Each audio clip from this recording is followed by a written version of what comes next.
1952, London, England. A woman works alone in a basement laboratory. Outside, her colleagues socialize, speculate, compete for glory. Inside, she measures. She has just captured something no human being has ever seen with such clarity. The structure of life itself. She calls it Photo 51. It took 100 hours of radiation exposure to produce. It is the clearest X-ray diffraction image of DNA ever made. And she will never receive credit for it. Her colleague will show it, without her knowledge, without her permission, to two men down the road. Those two men will win the Nobel Prize. Her name will not appear in their acceptance speech. But here is what they could not take from her. The image existed. The data was real. The science was hers. And 70 years later, the world finally knows her name. Her name was Rosalind Franklin. And this is the story of the woman who photographed the secret of life, and what happened next. If she did, you can too. Let's go back. Further back. 1920, Notting Hill, London.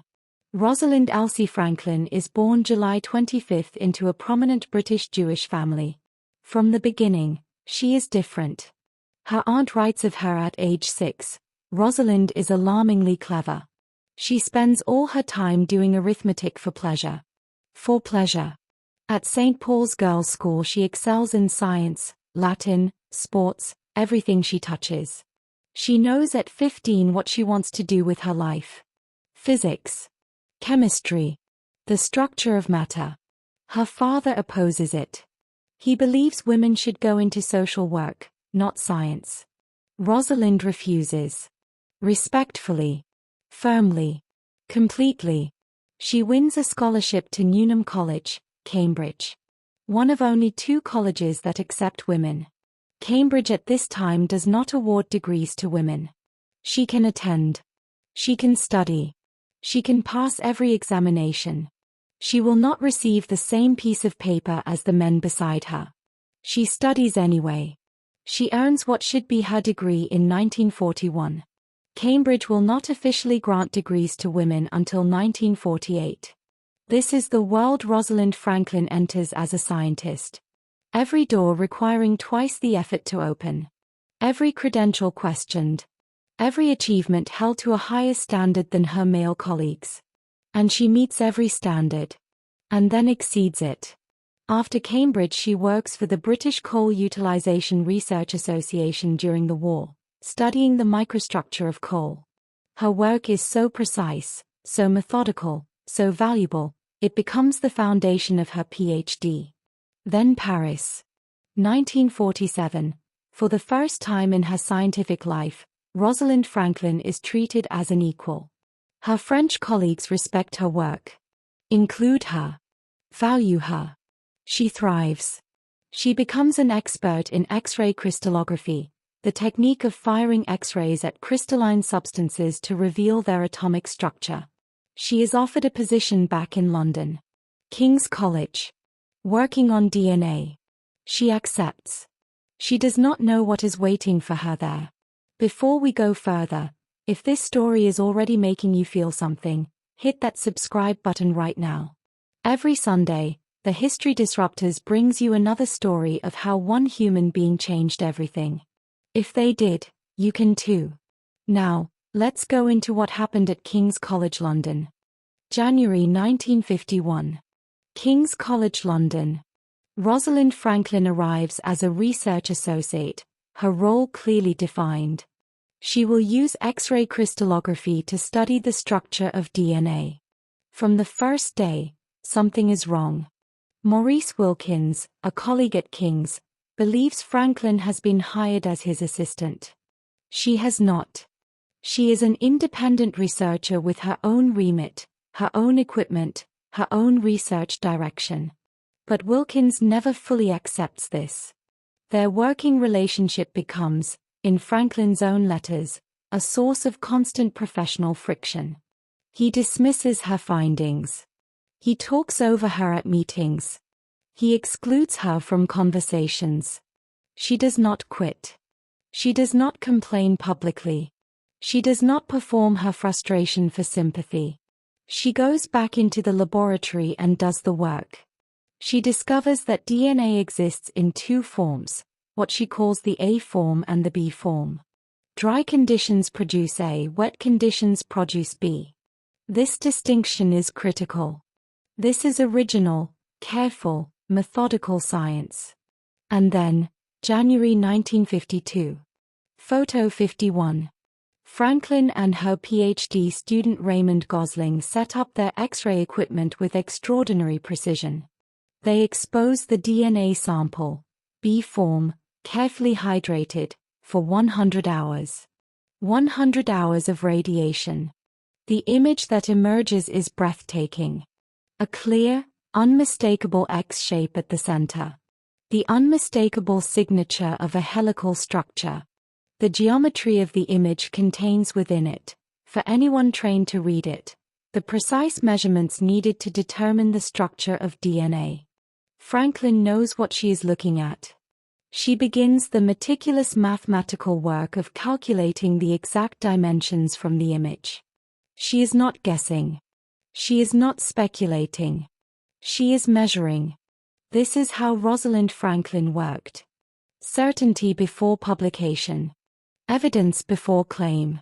While she works, 90 minutes away in Cambridge, two men are racing. Francis Crick and James Watson. Brilliant, ambitious, competitive. They have been trying to build a physical model of DNA, guessing at its structure, building it from metal rods and wire. They are stuck. Their models keep failing. In January 1953, Maurice Wilkins shows Watson photo 51. Without Franklin's knowledge. Without her permission. Without even telling her it had been shared. Watson later describes his reaction in his memoir. He stares at the image and immediately recognizes its significance. The dimensions. The angles. The unmistakable helical signature. He goes back to Cambridge. He and Crick build their model. At the same time, Max Perutz, a member of a medical research council committee, shares Franklin's detailed written report on DNA structure with Watson and Crick. Also without her knowledge. Also without her permission. Franklin's precise measurements. Franklin's careful crystallographic data. Franklin's 100 hours of radiation work. All of it flowing to Cambridge without her name attached. On April 25, 1953, Nature publishes 3 papers on DNA structure simultaneously. Watson and Crick's double helix model is the lead paper. Franklin and Gosling's X-ray work appears as a supporting paper, framed as if it merely confirms Watson and Crick's model. It was the other way around. Watson and Crick's model was built on Franklin's data. She never knew the full extent of it. Not while she was alive. Rosalind Franklin left King's College in 1953. She moved to Birkbeck College, London, to the laboratory of J.D. Bernal. And something remarkable happened. She was happy. At Birkbeck, respected, included, valued, she produced some of the finest scientific work of her career. She turned her crystallographic expertise to the study of viruses. Tobacco mosaic virus. Turnip yellow mosaic virus. Her work on the structure of viruses was groundbreaking in its own right. Published, celebrated by colleagues who appreciated her. She built a research group. She mentored students. She traveled to scientific conferences. She was, by all accounts of those who knew her in those final years, thriving. She did not know she was dying. Ovarian cancer. Almost certainly caused by years of exposure to X-ray radiation, the tool of her scientific precision, now turning against her body. She worked through her illness, declining to discuss it with colleagues, continuing to publish, continuing to mentor, continuing to do the science. Rosalind Franklin died April 16, 1958. She was 37 years old. She had been diagnosed less than 2 years earlier. She published 6 scientific papers in those 2 years. 4 years later, 1962. The Nobel Prize in Physiology or Medicine is awarded to Francis Crick, James Watson, and Maurice Wilkins for the discovery of the structure of DNA. Franklin's name is not mentioned in the acceptance speeches. The Nobel Prize is not awarded posthumously. But here is what happened next. And this is the solution, not the justice she deserved in her lifetime, but the truth that her work carried forward regardless. The double helix structure of DNA, built from her data, confirmed by her images, became the foundation of all modern molecular biology. Every cancer treatment that targets DNA, every genetic test, every forensic DNA analysis, every understanding of hereditary disease, the entire field of genomics, the Human Genome Project, all of it, standing on the foundation of Photo 51.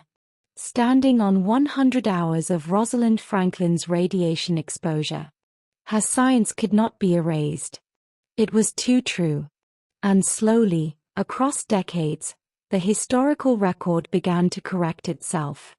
Aaron Klug, who worked alongside Franklin at Birkbeck, won the Nobel Prize in 1982 and used his acceptance speech to credit Franklin's foundational contributions explicitly. Brenda Maddox's 2002 biography brought her story to a wide public audience for the first time. Buildings, fellowships, and awards now bear her name across the scientific world. They could not keep the truth buried forever. The image existed. The data was real. The science was hers. Pause for a moment. Think about something you have created, something true, something real, something you built with your own hands and your own precision, that has not yet been acknowledged. Drop a comment. Tell me. Because Rosalind Franklin's story says something very specific. The work outlives the erasure. Truth has a longer timeline than injustice. Now let's talk about what this means for you. So what do we learn from Rosalind Franklin? 4 things. And they are not small things.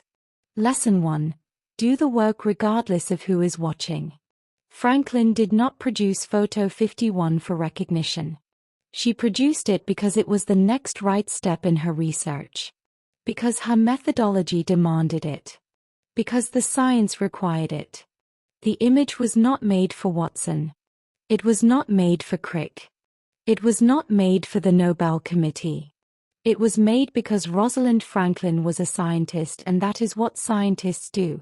They pursue the truth with every tool available to them. Whatever you are building right now, build it to that standard. Build it because the work demands it. Not because the audience is ready. Not because the recognition is coming. Because the work is true. Lesson 2. Precision is its own form of power. Franklin's advantage over Watson and Crick was not ambition. They had plenty of that. It was not intelligence. The field was full of brilliant people. Her advantage was precision. Methodical, uncompromising, extraordinary precision. 100 hours of radiation exposure. Not 50. Not 80. 100. Because the image required it. In a world that rewards speed and visibility, precision is a form of rebellion. The person who takes the time to get it exactly right is building something that cannot be argued with. Lesson 3. The truth of your work is independent of who receives credit for it. This is the hardest lesson. And the most important one. Watson and Crick received the Nobel Prize. Franklin did not. And yet, her contribution is now part of the permanent scientific record. Inseparable from the discovery. Acknowledged by every serious historian of science. The credit was stolen. The truth was not. If someone has taken credit for your work, I want you to hear this clearly. That is a real injustice, and it matters. And it does not erase what you actually did. The work you did is still real. The contribution you made is still true. History has a way of correcting its records, slowly, imperfectly, incompletely, but it does correct them. Lesson 4. Find your Birkbeck. King's College was the wrong environment for Rosalind Franklin. The power dynamics were wrong. The respect was absent. The collaboration was poisoned from the start. And she left. And at Birkbeck, in an environment that valued her, she produced some of the finest work of her career and died, by all accounts, doing what she loved alongside people who respected her. The environment you work in matters. The people around you matter. You are not obligated to keep proving yourself to people who have decided not to see you. Find your Birkbeck. Find the environment where your precision is valued. Where your methodology is respected. Where you can do the work. Here is my challenge to you. Rosalind Franklin worked in a world that systematically refused to give her what she had earned. She faced it every day, the dismissals, the exclusions, the assumption that she was less than she was. She did not perform her frustration. She did not wait for permission. She did not stop. She went into the laboratory. She set up her equipment. She exposed her sample for 100 hours. She produced Photo 51. What is your Photo 51? What is the thing you are building right now, with precision, with care, with your full capacity, that the world is not yet ready to acknowledge? Keep building it. They took the image. They could not take what it proved. This is the History Disruptors. Every Sunday, another story of how one human being changed everything. Fleming kept the mold the world ignored for 12 years. Planck wrote an equation on Christmas Eve he didn't believe, that broke 300 years of certainty. Franklin exposed her sample for 100 hours, alone, in a basement, in a world that had decided she didn't belong there, and produced the image that revealed the structure of life itself. They all kept going when stopping made more sense. They all carried something the world wasn't ready for. They all did the work anyway. If she did, you can too.